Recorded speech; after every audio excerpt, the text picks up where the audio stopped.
When a troubled young artist online posted violent clay animations to YouTube, people didn't really think too much of it. However, as his art got more and more out of hand and he started to express his fantasies online, people began to fear that he would come to bring his violent fantasies to life. And, well, they were right.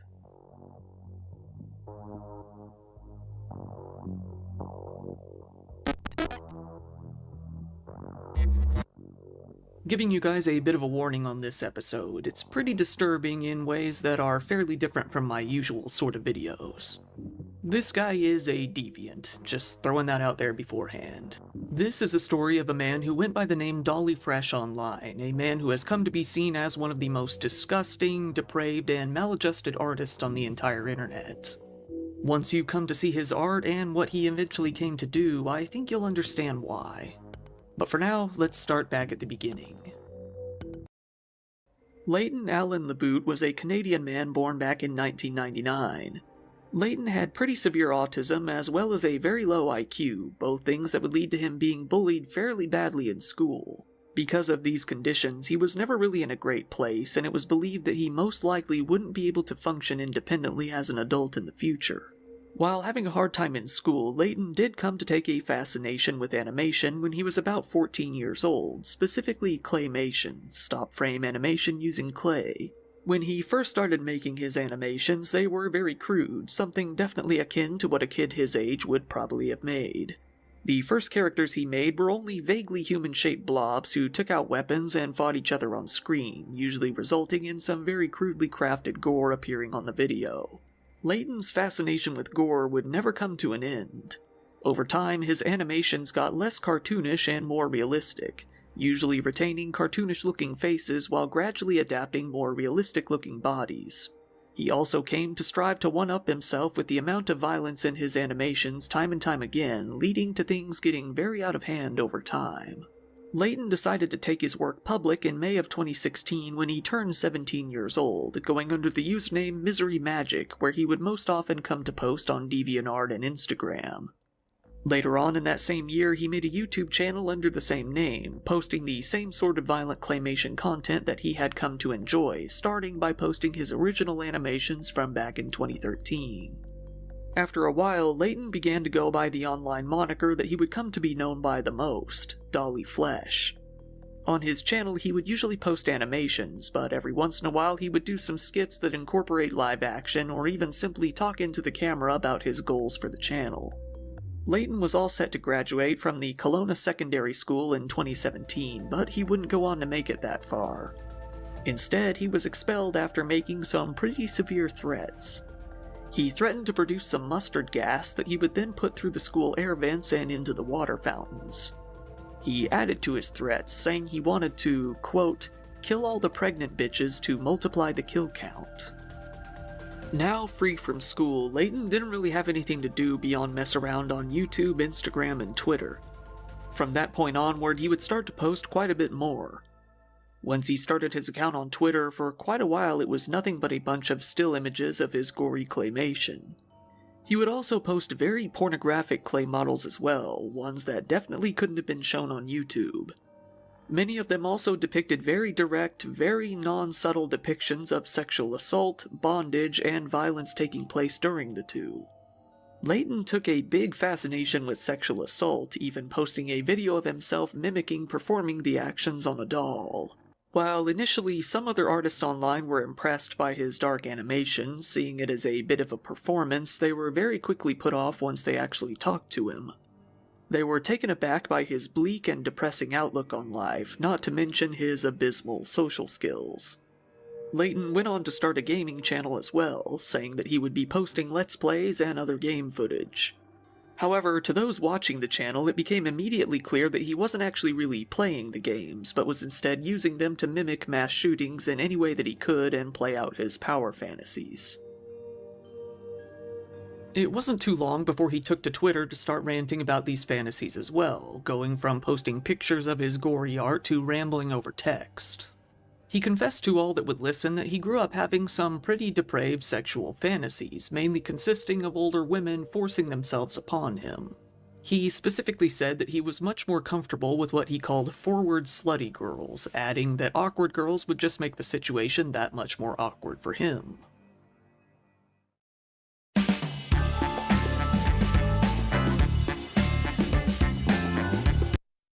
Most of his art, by this point, centered around women in one way or another. When men were involved, they were usually only there to kill the women.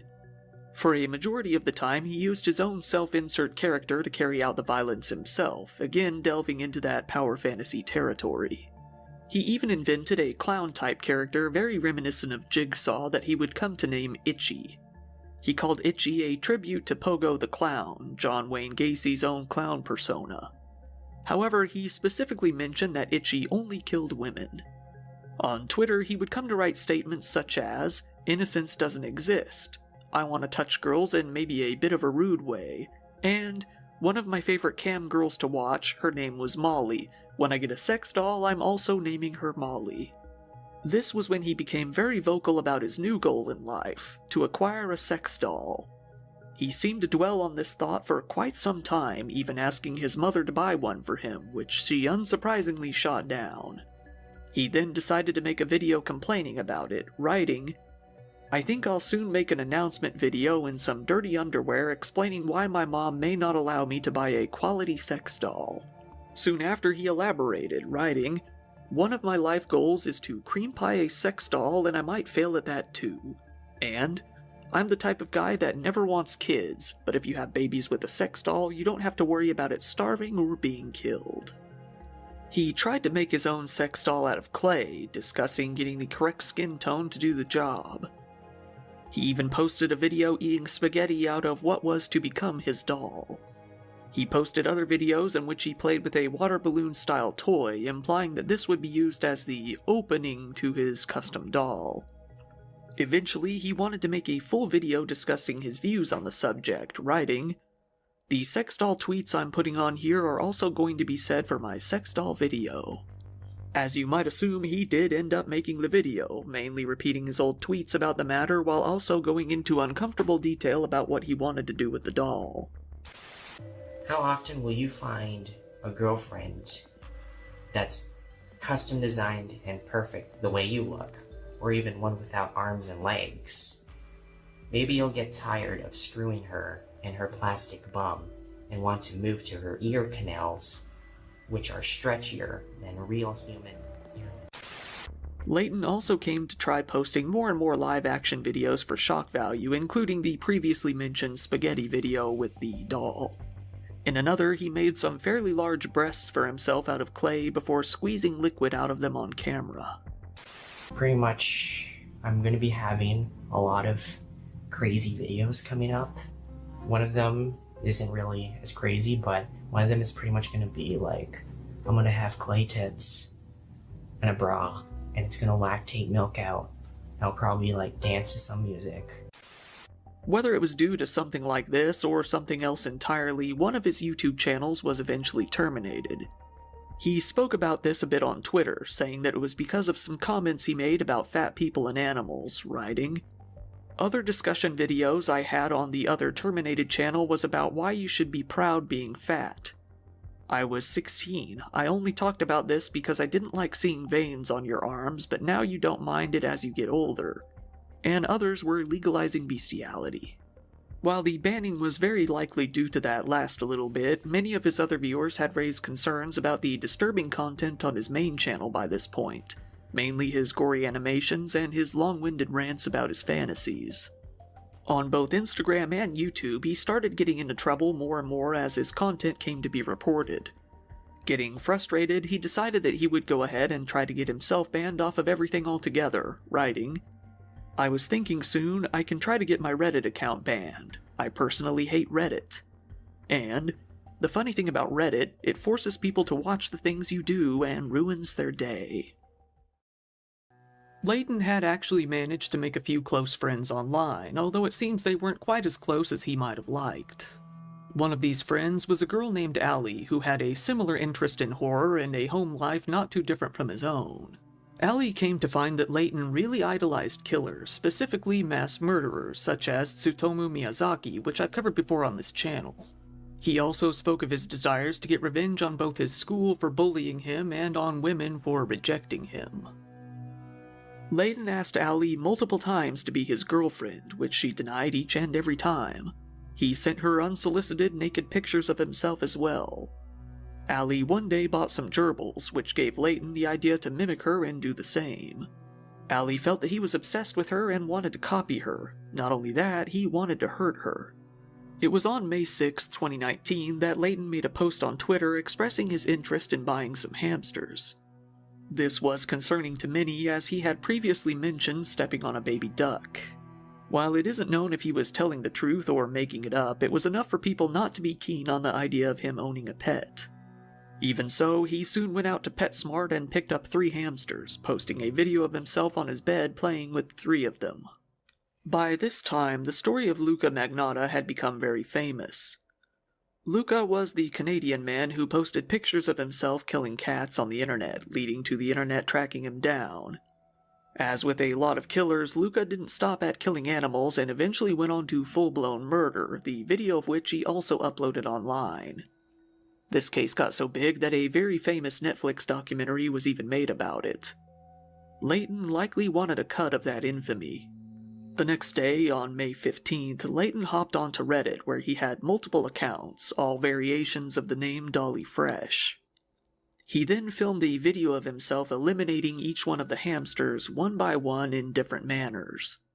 While I won't go into deep detail about what he did, I'll just say that they involve these 3 words: dissection, crushing, microwave.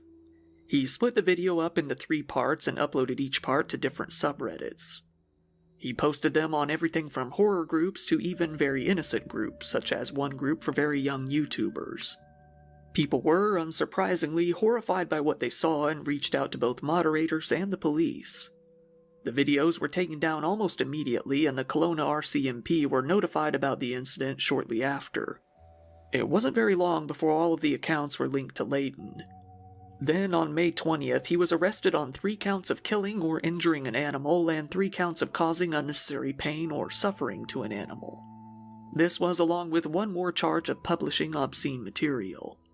When asked by the police as to why he did what he did, Layton simply responded that he was bored and entertained by it. The police noted that he showed no remorse while talking about what he had done. He was released shortly after upon paying his $1,000 bail. Many people who cared about animals came out to protest his quick and easy release from prison, saying that the release was indicative of how little the police cared about mistreatment of animals. They also pointed out that Layton was showing all the signs of an up-and-coming serial killer. The court, understandably concerned with Layton's mental state, ordered him to undergo a psychiatric evaluation. This evaluation outlined his background and family history heavily. The judge said, "Without getting into too many details, there were some videos posted online that the Crown has some concerns about, and we were hoping to have an assessment done." Layton's next court date was set for late August. For the time being, he actually went right back to posting on social media. He continued to lament about wanting a sex doll and played around with the mask that he had made, but eventually his social media profiles went dead. Layton was all set to go through a 3-day trial, but it wasn't going to be that long. He actually pleaded guilty, although it was only to one of his charges, that of animal abuse. This was actually a decision by his defense, who felt that he would be much better off taking a plea deal than he would have been going to trial. During the trial, Layton mostly remained silent, only speaking up to say that he would comply with whatever needed to be done. He was put under an 18-month conditional sentence and about 5 years of supervision. A few of the conditions of his supervised release were that he was now to stay off social media entirely, he was to be given a curfew, and he was banned from entering pet shops. He was also forbidden from owning weapons, tweezers, scissors, or drugs of any kind. As it turns out, there were people in Layton's area who had had their pets turning up dead just recently before his arrest. In fact, Layton even posted a clay picture of himself holding a knife to a cat, saying, "I like cats better." None of this was ever proven to have been him, however. Believe it or not, Layton's main YouTube channel, Dolly Flesh, wasn't actually banned until 2 years after his arrest in January of 2022. By that time, he had 2,460 subscribers and over 400,000 views, likely coming from morbidly curious onlookers after hearing about what he had done. Leighton Allen LeBoot has not been active online ever since. It's unknown how long exactly he is forbidden to access social media, but it will presumably be for the 5 years of his supervision, meaning he could be back online by 2025. However, it's possible that he just doesn't want an online presence at all at this point. Time will only tell whether or not we'll see good old Dolly Flesh on this channel for something even worse in the future. Once again, thank you for watching my video.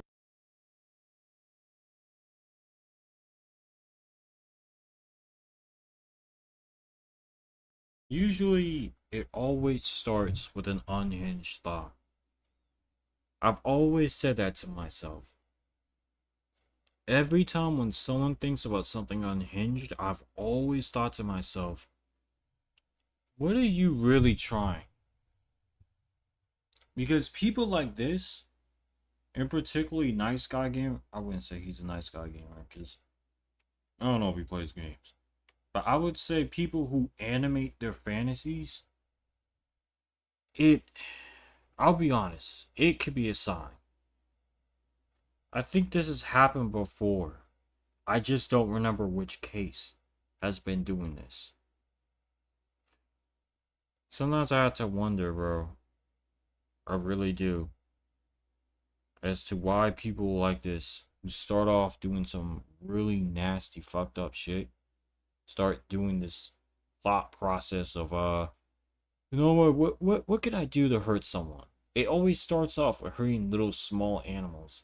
And if not small animals, it's going to be something to do with people. That's a bigger step.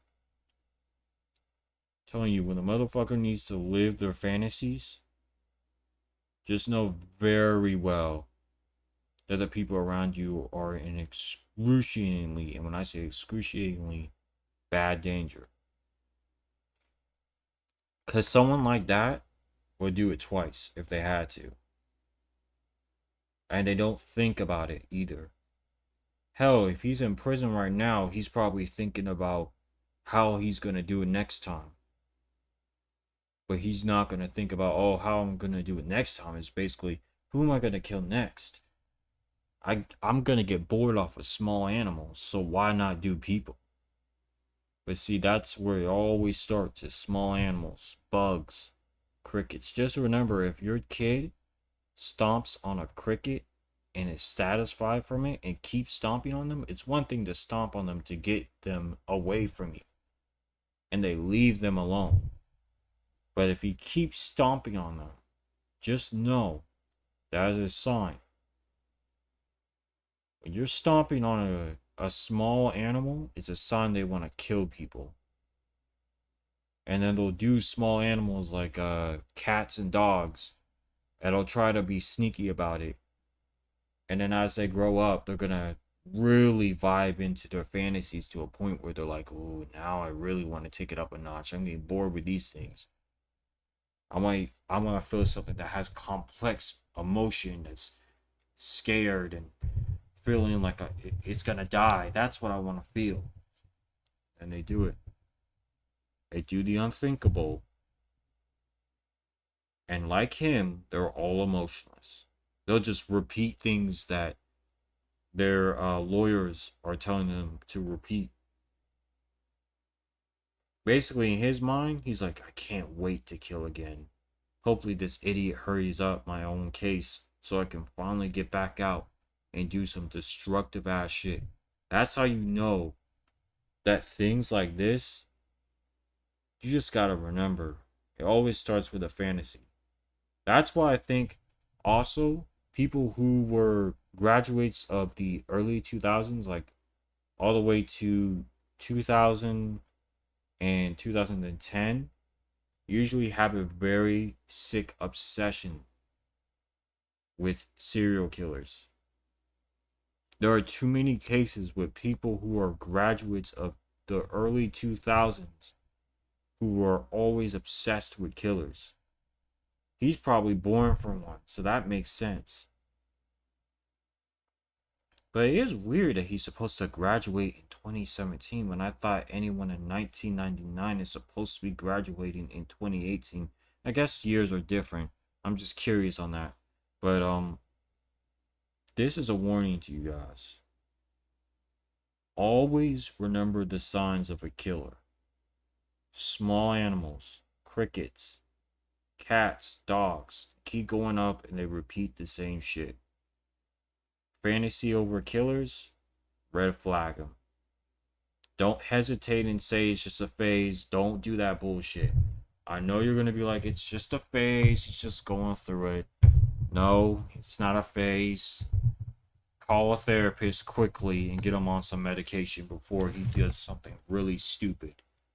Don't be dumb and naive and think he's gonna change. There is no change. The only change is to make him really fucking think about it. Anyways, guys, I'll see you in the next video. Stay safe out there and learn those signs. Peace.